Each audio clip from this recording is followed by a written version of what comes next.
kembali. Kita lanjutkan diskusi kita. Saya langsung ke Mas Iqbal. Mas Iqbal, meskipun yang data ada itu adalah quick count, apakah memang sudah dipikirkan mengenai arah mau berkoalisi atau beroposisi nih ke depannya? Ya, sebelum saya menjawab, saya ingin menginfokan bahwa kami, alhamdulillah dari hasil tabulasi internal kami, PKS menjadi juara di Jakarta. Kurang lebih 20% ya. Selamat. Jadi Selamat di Jakarta. di Jakarta kami rebut kembali gitu ya. Karena kami pernah menang di Jakarta 2004 dan itu tentu saja menjadi momen penting bagaimana. Tapi kayaknya gubernurnya ditunjuk nih. Kayaknya kita akan perjuangan tetap dipilih ya. Itulah kenapa mungkin ada orang yang takut. Kenapa undang-undang itu pengen nunjuk gitu? Karena memang PKS ya selalu mendapat hati di masyarakat Jakarta. Jadi memang ini momentum juga ya bagaimana perjuangan para kader PKS di seluruh negeri saat ini yang sedang berjuang nih Mbak, mentabulasi, nggak tidur, jadi saksi ya. Kami mengapresiasi. Yang kedua ya kita tidak terlalu ojok ke susu lah kata Pak Jokowi ya. Kenapa? Karena ya ada banyak juga kasus yang menang belum tentu dilantik juga gitu loh. Karena ada banyak gugatan, ada banyak proses hukum ya.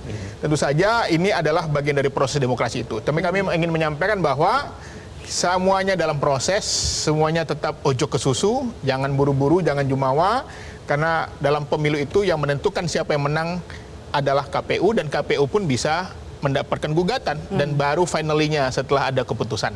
Jadi kami melihat bahwa pada pemilu kali ini banyak sekali kasus-kasus kecurangan ya. Sebelum pemilu aja sudah banyak kasus di luar negeri ya.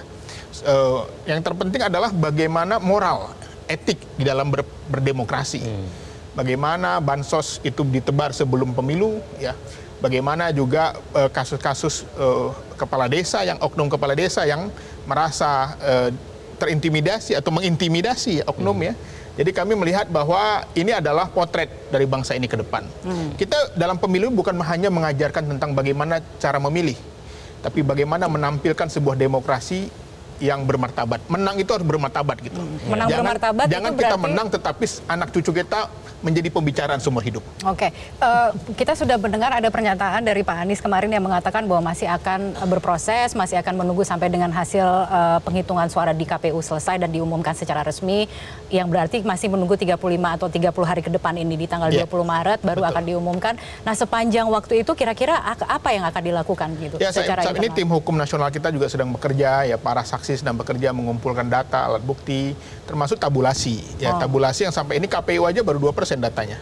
Dari kemarin nggak naik-naik. Jadi kita mengapresiasi semua kerja-kerja para peneliti, ya, para lembaga survei, tetapi lagi-lagi dalam proses pemilu itu semuanya itu ada banyak tahapan. Tadi setelah disampaikan ya, data partai aja mungkin tidak berbeda. Ya, contoh karena yang dilantik yang menentukan suara survei 20% atau 4% dari electoral parliamentary threshold itu adalah jumlah kursinya misalnya.